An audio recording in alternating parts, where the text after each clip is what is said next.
लड़का suit boot में coat पहना, पैंट पहना, काला चश्मा लगाया और थपाची स्टार्ट किया, सीधे ससुराल पहुंचा।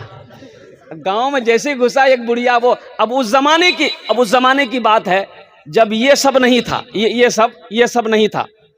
वो खत किताब हम लोग पढ़ते थे लखनऊ में, आगरा में, बनारस में पढ़ते थे। तो खत लेने के लिए 4 किलोमीटर पैदल जाते थे पोस्ट ऑफिस खत लेने के लिए, और 2-2, 3-3 महीने, 4-4 महीने हो जाते थे, पता ही नहीं चलता था माँ कैसी है, बाप कैसा है। वो खत कभी डाकिया कभी देता था, कभी नहीं देता था। अभी तो अल्हम्दुलिल्लाह सुम्मा अल्हम्दुलिल्लाह, ये 3G निकला, 4G निकला, अभी 5G है। 5G है ना? अरे बोलो भाई, हम लोगों के जमाने में ये 3G 4G 5G नहीं था। उस्ताद जी, अब्बा जी, मुंशी जी, ये के थप्पड़ में नेटवर्क आ जाता था। क्या बोले बात सही है?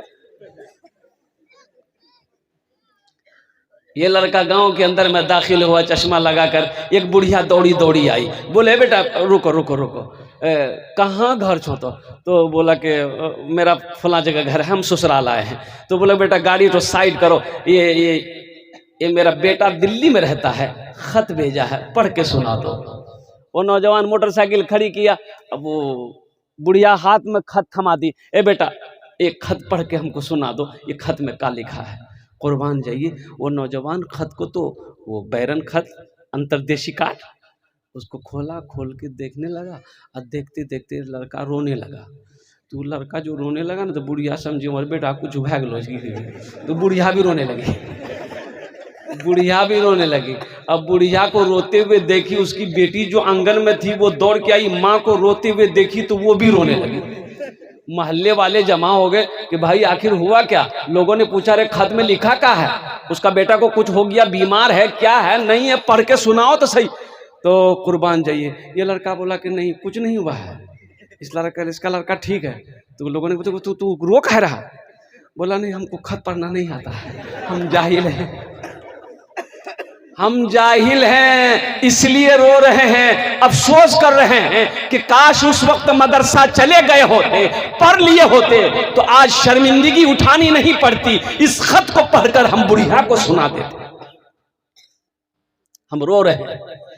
बेकार जिंदगी को तू अपनी सवार ले, बेकार जिंदगी को तू अपनी सवार ले, तौबा का दर खुला है खुदा को पुकार ले, तौबा का दर खुला है खुदा को पुकार ले, खुदा को पुकार ले। अपने बच्चे को सबसे पहले अल्हम्दुलिल्लाह सुम्मा अल्हम्दुलिल्लाह अल्लाह का कुरान पढ़ाओ। मुसलमानों एक बात याद रखना, इंशाअल्लाह अपने बच्चे को कुरान पढ़ा दोगे वो हाफिज बन जाएगा। अल्हम्दुलिल्लाह अल्लाह उसके ज़हन को खोल देगा, अल्लाह उसके दिमाग को कुशादा फरमा देगा और सीना कुशादा हो जाएगा।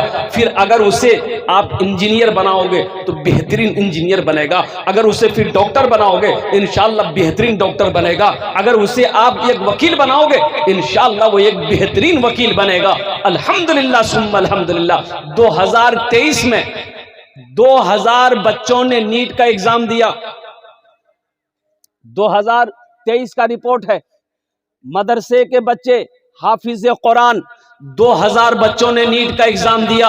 अल्हम्दुलिल्लाह सुम्मा अल्हम्दुलिल्लाह। दुनिया ये कह रही थी ये मदरसे की चटाई पे बैठकर कुरान पढ़ने वाला ये इंग्लिश को क्या समझेगा, ये मैथ को क्या समझेगा, ये ज्योग्राफिया को क्या समझेगा, ये साइंस को क्या समझेगा, ये डॉक्टरी का एग्जाम क्या दे पाएगा। लेकिन दुनिया देखने वाली ने दुनिया देखती रह गई कि 2000 बच्चों ने एग्जाम दिया नीट का। अल्हम्दुलिल्लाह 1800 बच्चों ने कामयाबी हासिल किया। 1800 बच्चे हाफिज कुरान डॉक्टर बना।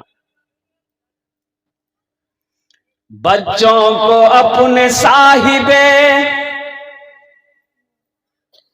ईमान बनाओ, कुरान पढ़ाओ, उन्हें कुरान पढ़ाओ। पढ़ाओ, इन्हें कुरान पढ़ाओ।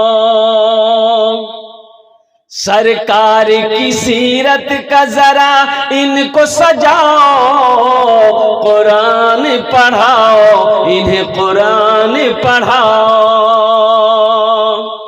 मैं ये नहीं कहता इन्हें इंग्लिश न पढ़ाना, मैं ये नहीं कहता इन्हें इंग्लिश न पढ़ाना।